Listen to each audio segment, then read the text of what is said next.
Welcome to JH.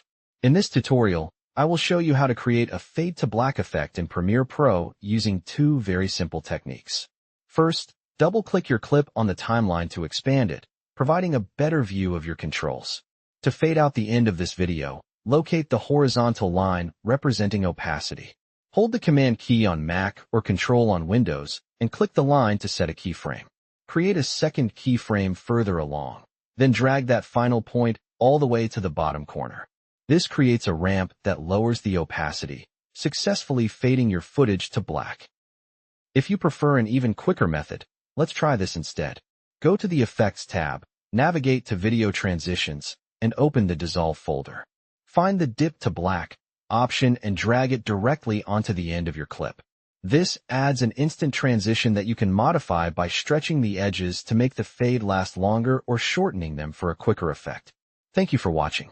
If you found this helpful, please consider liking the video and subscribing to the channel. I will see you in the next tutorial.